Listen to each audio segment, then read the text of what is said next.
that a lot of things that we want to do, a lot of places we would like to go, a lot of things we would like to experience, and we just stop at but, and we build a case. In fact, I was reading something the other day that talked about but. It says, but is an argument for our limitations, and when we argue for our limitations, we get to keep them.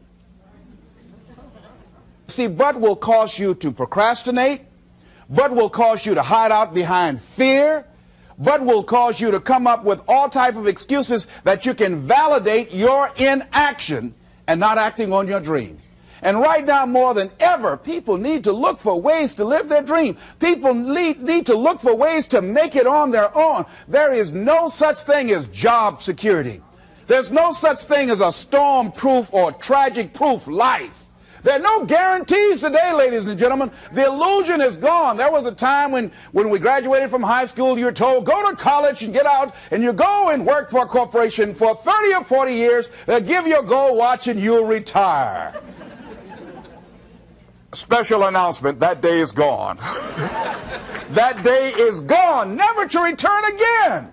So instead of people living in fear, feeling stressed out, feeling powerless, feeling like victims, I think it should be a time that we need to begin to look at ways that we can become an active force in our own lives. Look at ways when we can decide to take charge of our own destiny. Look at ways when we can decide to design a life of substance and begin to truly live our dreams. And it's time for people to decide, I'm ready to get on with my life. Shake somebody's hand on your right and left. A guy named Bob May said this, don't let nobody turn you around. Do that right quick.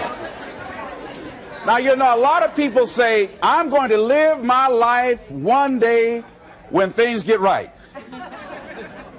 when I get all my bills paid, when I get my feet on the ground. I say, what have you been walking on?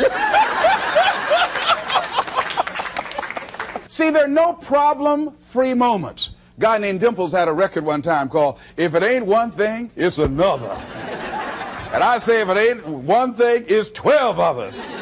Always something there to build a case on why you can't move on, why you can't grow to the next level, why you can't begin to manifest your greatness, why you can't begin to live life on your terms. Always something there to block you, to keep you where you are, and keep you from beginning to develop your true greatness. Always some fear. How do we handle it? And I'm saying that if you've been hiding out behind but, if you've been using the fact that you don't have enough money or you don't have the education, take it head on. Go get the education. I was saying to a guy the other day who was saying, I said, how old are you? He says, 47 years old. I said, your sister tell me that you can't read. He said, that's right. I said, why? Well, you know, I didn't go to school. I said, excuse me, how old are you? I'm 47. 47? Yes. And you can't read or write? Yes. Have you ever heard of adult school, adult education? Have you decided that you should learn how to read to begin to expand your world? Why are you using that as a racket? Why don't you decide now that you're going to expand your world, that if other people can learn, you could learn too? Well, it's hard for me. Have you been and sit in a class yet? Have you signed up yet? No, I haven't. See, a lot of people say no, ladies and gentlemen, to things, and they don't even know what they're saying no to. They haven't even challenged themselves. He hasn't even gone to sit into a class and say, teach me how to read. Instead, it's been easier for him to go through life, he thinks, trying to play a whole con game, pretending he knows how to do something that he doesn't know how to do. And you know what? Most of us go through life like that. Most of us go through life pretending that we're satisfied where we are, pretending that everything is okay, pretending that we don't have any special goals or ambitions or desires, when really deep down inside we do really want more. But if you look at our behavior, if you judge based upon what we do, that really will tell you some true stories about people, because you have to judge a tree by the fruit it bears, not the fruit that it talks about. See, a lot of people pretend that they want more out of life, but all you have to do is watch their actions. That will tell you something. So I used to pretend that I wanted to lose weight, but how could you tell I was pretending? Watch me when I have a piece of sweet potato pie. Let me get within walking distance of some peanuts, some potato chips. See, I was pretending that I really wanted to lose weight. No, you just watch what I eat. I tell you what I'm seriously committed to. People tell you, oh yeah, one day I want to have a restaurant. See, they're pretending they want to go into business for themselves. They're not serious. How can you tell, Les? Watch their actions. Watch what they're doing. The proof is in the pudding. So if you want to do something, if you thought about something you want to do, take it head on. Decide that you're going to start looking at it, start doing research on it, start tackling it, start becoming involved in whatever and wherever it might lead you to begin to explore the possibilities in that particular thing that you're seeking so that you can begin to learn all you can about it. Decide that you're going to face it, that whatever shortcomings you have, that you're going to strengthen yourself there. Whatever training that's required, that you're going to go get that training, that you're going to get started right now. And George Washington Carver would say, do what you can, where you are with what you have, and never be satisfied. S.B. Fuller used to say, and you heard Joe Dudley talk about, always strive to be more than that which you are. Yeah, don't get satisfied with yourself. Always know that wherever you are, you can enjoy more, that you deserve more. But most people, you know what they do? Most people go through life quietly and safely, tiptoeing to an early grave. Find out what it is you want, and go after it as if your life depends on it. Why? Because it does. People that have found their passion, people that found the things that they love, people that have found the things that they can pour their lives into, those people live longer. I was in New York and I had to do a seminar at a special church, and a guy by the name of Reverend Johnny Youngblood. And I said, how is it that you were able to build this big housing facility and got all of the various community and religious groups together to have this dwelling for 2,000 residents that were once homeless? How were you able to take on this responsibility? Wasn't it overwhelming? He said, the kind of work I do, he said, it's in me. I've got to live what's in me. And I think that's everybody's desire in life. You've got to live what's in you. Life is just too short and unpredictable. But what do we say? But there'll always be tomorrow. Oh, no. There's no guarantees you're going to show up tomorrow. There are a lot of people who were here yesterday that they're not here today. There are a lot of opportunities that were around yesterday. They're not here today. Oh, you can wait, but you know what Abraham Lincoln said? Well, good things might come to those who wait, but only the things that have been left over by those who hustle. So who want to go through life picking up leftovers? You deserve much more than that. The leftovers is somebody has left you. So take it head on, begin to explore it. Here's something else. Decide to do it now.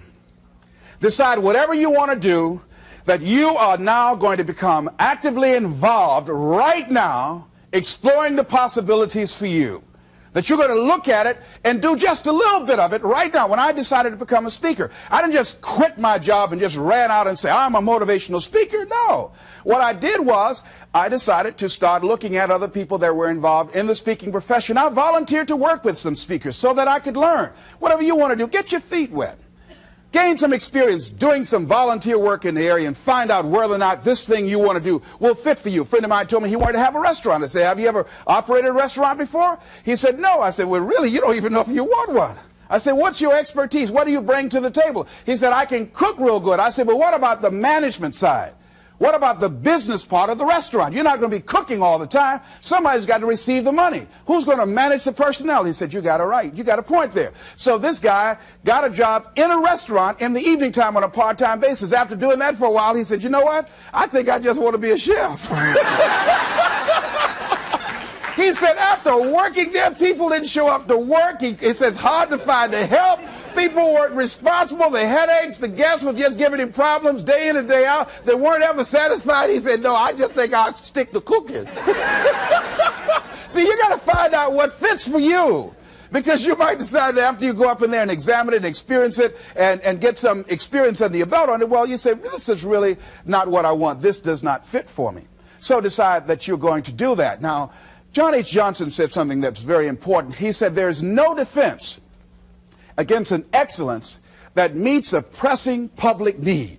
See, whatever you decide to do, look at it and find out what is it that I have that I could bring to the table that can begin to enable me to ensure that I could be successful in this. Where is the opening for you? There's room for you out here in the arena called life. There's room for you to come out and live your dream. Don't allow but to keep you in the corner or keep you up in the bleachers looking at life, being a spectator, not being a participant, making a difference in life. I believe that all of us came here with something. All of us showed up to give something, and that nobody's going to give that service that you have to give. No one's going to produce your product. No one's going to write your book. No one's going to open your academy. No one's going to begin to create your daycare with a special curriculum to help to cultivate the high self-esteem in our children. That's your idea. And if you don't bring your idea out here, when you die, all of us will suffer because we've been deprived of your genius because you allowed but to keep you in the bleachers and not pursuing your greatness. You take it to your grave with you. And that's what most people do. I think that's why the guy said that many people die at age 21 and don't get buried until they're 65. They're walking dead. You can tell them by the way they walk. How they look in the face when they speak to you. I was giving a speech at this high school, and a lady came after school. She said, "Mr. Brown, I want to talk to you about my son." I said, "What is it?" She said, "He's not motivated." I said, "I wonder why." You got to have energy, ladies and gentlemen. You got to have life. If you're excited about what you're doing, even in the area of selling, you know people don't buy because of logical reasoning. People buy because of your way of feeling.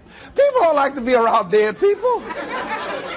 No, let the dead bury the dead. No, keep them away from you before they grab you and want to hold on to you or something. So the fact that whatever you do, you want to be excited about it.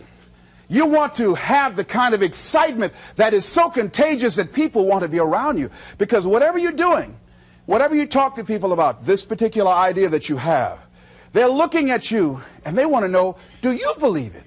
And are you the kind of person they want to be in business with?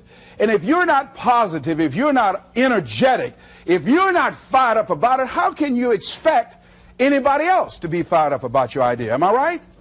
All right, repeat out to me, please. I'm going to be fired up about my dream. I'm going to go at it with everything I got. Shake somebody's hand on your right and left and say, "You got what it takes."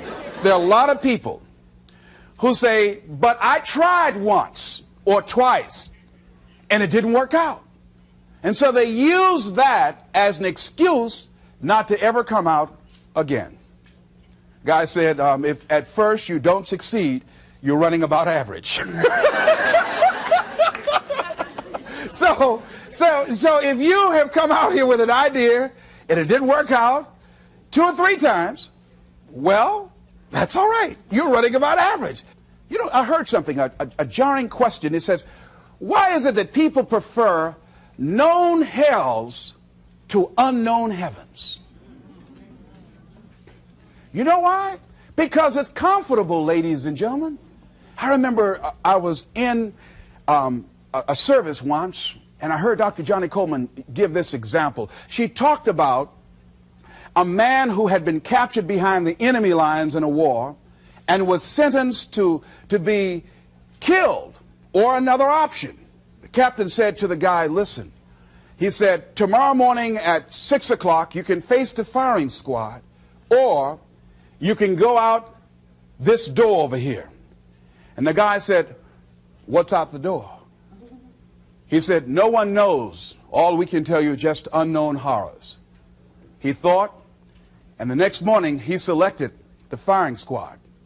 After the shots rang out, the captain's secretary said, "What's beyond that door?" And he said, "Freedom." But very few people would select to do it because it's unknown. See, a lot of people never live their dreams. A lot of people never do the things they want to do. A lot of people stay on jobs where they're miserable. I read an article called, "Is Your Job Making You Sick?" A lot of people, some of y'all know about that already here. So go on and say amen. It's all right. That one lady told me, she said, Les, when I used to go to work, she said, when I stepped in the door, it felt like a refrigerator dropped on my shoulders. How many of y'all understand that kind of feeling? They were miserable, just hated to go after 60 minutes on Sunday afternoon.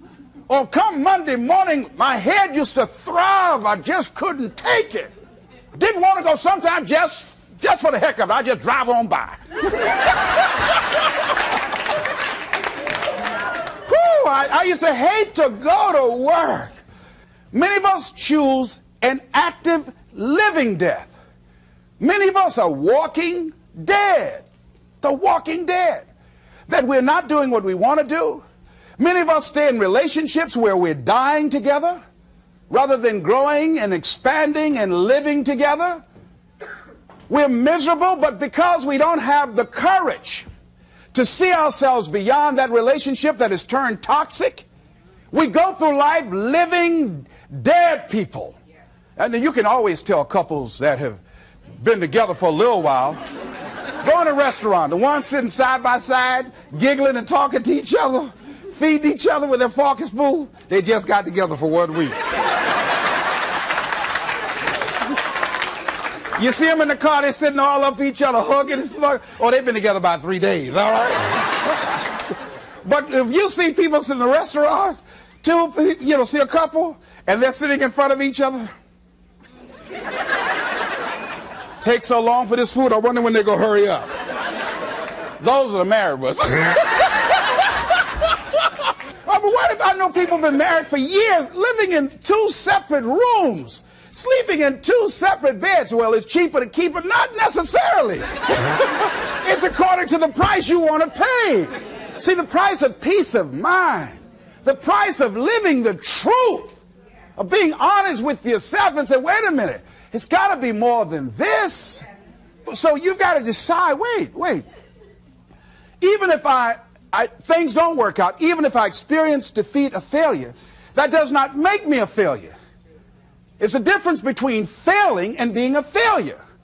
If things don't work out, if you don't produce the results you want, that's all. But don't confuse who you are with the results that you produce. I used to be a state legislator in Columbus, Ohio. And I remember once I was going to introduce some legislation on the floor, and after getting that legislation passed, a guy came up behind me, and he had some legislation that I opposed him on that. And I was about to stand up to debate this guy, and the guy next to me said, excuse me, don't debate that guy. Why? Do you know who that is? I said, no. That's Will Kosky from Toledo. That's a bad dude. He's a lawyer, Les. That man can debate. I don't care. I'm Les Brown, Mamie Brown's boy.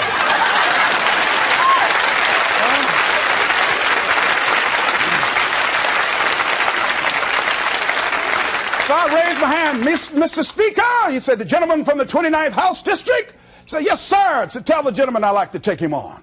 Challenge him on this legislation. He said, Will Kosky said, I would more than like to, Mr. Speaker. Everybody would say, whoa. I asked him some questions. He responded. I say, I wonder why I asked that man that question. Will Kosky wore me out. I mean, I was so embarrassed, I just limped back to my room with my yes, I can attitude. However, here's what I learned. When you win, see, if I win a debate, I win because of what I know. When I lose because what I don't know. So I had to check out, what is it that I did not know? I wasn't prepared. I did not do enough research. I did not do my homework. So he handled me like he wanted to. So I came back again. I waited on some other legislation, did my homework, but he was more than able to take me out again. But pretty soon, each time it would become a little bit more difficult and a little bit more difficult. And the older guy said, would you argue in behalf of this legislation for me? I said, sure. I started volunteering to do work in the legislative committees for the older guys. I said, absolutely. And the more I did it, the better I became. And then people began to start respecting me. And when I would ask and say, Mr. Speaker, I'd like to speak on that bill, some guys' lips start trembling and stuff, like Jimmy. I don't know. Wait a minute. Is there anything wrong? Do we have a problem?